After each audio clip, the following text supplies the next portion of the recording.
Yeah, I thought I'd go through some maps and illustrations that I've done over the years. We can't go back here. That was the Canal Origins site. I take it back in time. This is the modern view of the Canal Origins site. There's the park up here, and the canal came in up here under the parking lot here. So what I was supposed to do was to take this back in time through the various eras of the IMCNHC Canal. This is obviously the model. At this point, it was the modern image. This would have been, I don't know, about 2000 or something when I did this.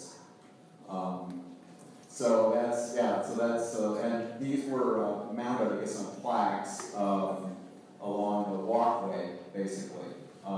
Is that going to advance or? I think I'm getting more time than I should have here. So this is the modern image of the Canal Origins site. And that is Tom, what street is that? Okay, so this is that turn of the 20th century. This is the exact same site. Now you can see where the IMCNHC Canal is coming in. At this point, there would have been steam-powered lake boats. There were lumber slips. You continue up the Chicago River. This is on the south branch of the Chicago River. This is a period 50 years before that, right after the completion of the IMCNHC Canal. There was a lock. You can see where the canal entered the Chicago River in Bridgeport. There was also a pumping station down below here to add water to the canal. And all of these features I had to kind of, try and research. And this is the earliest period of the same view, which is when, before there was a canal. This would have been in the 1820s. If you continue up the river, we would have got to Fort Dearborn, and this one I'm showing fur trade canoes coming down to go down to the Chicago Portage. Now, this map was kind of the easiest to do. This is based on an 1829 Army Corps of Engineers map of Chicago. This is the area that I'm showing, which shows this sort of large wooded area. And obviously, I just had to. This is a very well and accurately drawn map, and I was able to take that map and just rework it.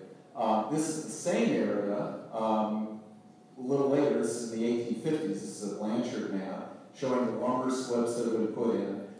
These are great maps, but sometimes they're a little deceptive because things like this development never actually occurred. Another great source that I've used for this earlier period are things like the early birds that I've used. And this is the Palmatory view of Chicago from the same period, actually same date, I think it's 1857 as well.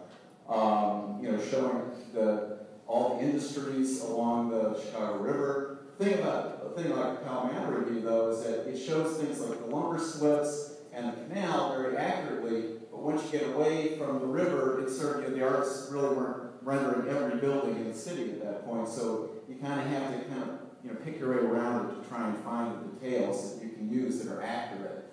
One of the things that helps a lot in that process are early photographs. This is that pumping station again from kind of post-Civil War era. This is also an illustration of the canal, I think from 1870, or the first lock at Bridgeport from, I think, Harper's Weekly, although I think this may have been based on an earlier illustration. I've seen it from the Newberry. Now, this is an overall map I'm working on for the book that I'm working on right now, and this is sort of a planning map to show the canal from LaSalle to Chicago and show the original vegetation and the marshes and the towns and the road network as it would have existed in 1860. And so one of my starting points for this map was, this is an 1823 survey map of the canal, which is very early, but this is a very nice map because it shows sort of all the forested regions, it shows a lot of the marshes and things, and this obviously would have changed by 1860, but I used other maps to try and update this one. This is a sectional map of Illinois. This is the same area for the previous map that was just shown. This is from the 1850s.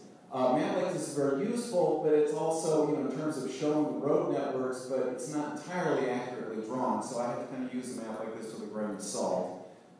Just kind of be careful. This is an early county atlas of Chicago, of Cook County from 1862, maybe 61.